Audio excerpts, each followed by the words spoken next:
بسم اللہ الرحمن الرحیم۔ ایک سوال یہ پوچھا گیا کہ غسل کرنے کے بعد کیا وضو کرنا لازم ہوتا ہے؟ بہت سارے لوگوں کو دیکھا گیا کہ وہ غسل کرنے کے بعد دوبارہ سے وضو کرتے ہیں۔ اس کا جواب یہ ہے کہ یہ ایک غلط فہمی ہے جو لوگوں کے ذہن میں بیٹھی ہوئی ہے۔ اس کا کوئی شرعی طور پر وزن نہیں ہے کہ آپ نے غسل کر لیا تو غسل کرنے کے بعد آپ دوبارہ سے وضو کریں، ایسا کچھ نہیں ہے۔ آپ نے غسل کر لیا تو آٹومیٹک آپ کا وضو ہو گیا۔ جب آپ کا وضو ہے تو اب دوبارہ سے وضو کرنے کی ضرورت نہیں ہے۔ جب تک کوئی مفسدات وضو نہ پایا جائے آپ کا وضو برقرار ہے۔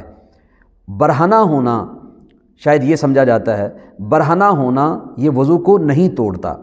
وضو کے ٹوٹنے کے متعلق قاعدہ کلیہ یہ ہے کہ بدن انسانی سے نجاست خارج ہو جائے تو نجاست کا خروج وہ وضو کو توڑ دیتا ہے۔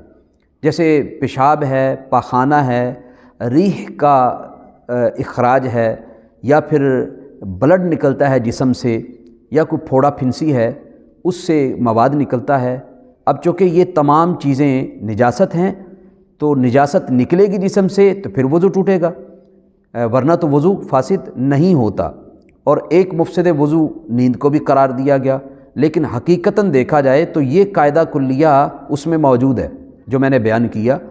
نیند وضو کو اصلاً نہیں توڑتی، بلکہ جب کوئی شخص گہری نیند میں ہوتا ہے تو گہری نیند میں ہونے کی وجہ سے اس کے اعضاء ڈھیلے پڑ جاتے ہیں۔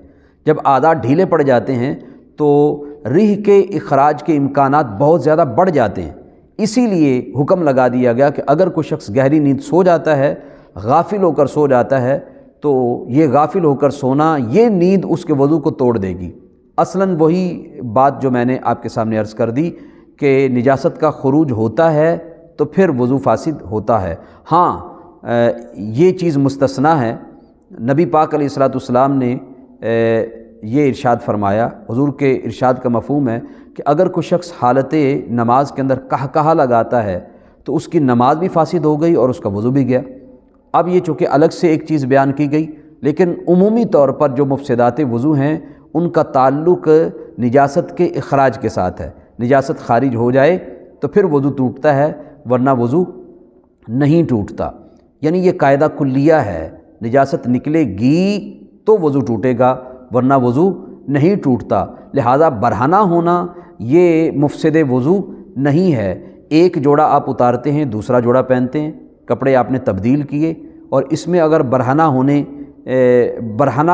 آپ ہوئے تو یہ وضو تو فاسد نہیں ہوگا۔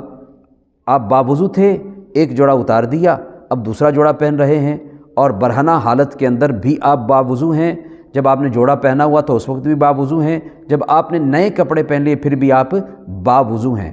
یعنی برہنہ ہونا، میں اس پر زور اس لیے دے رہا ہوں کہ لوگوں کے ذہن کے اندر شاید یہ غلط فہمی ہے کہ برہنہ ہونے سے وضو فاسد ہو جاتا ہے، تو برہنہ ہونا مفسدات وضو میں سے نہیں ہے۔ اللہ تعالیٰ ہم سب کو قرآن و سنت کا فہم و ادراک عطا فرمائے۔ وآخر دعوایا ان الحمد للہ رب العالمین۔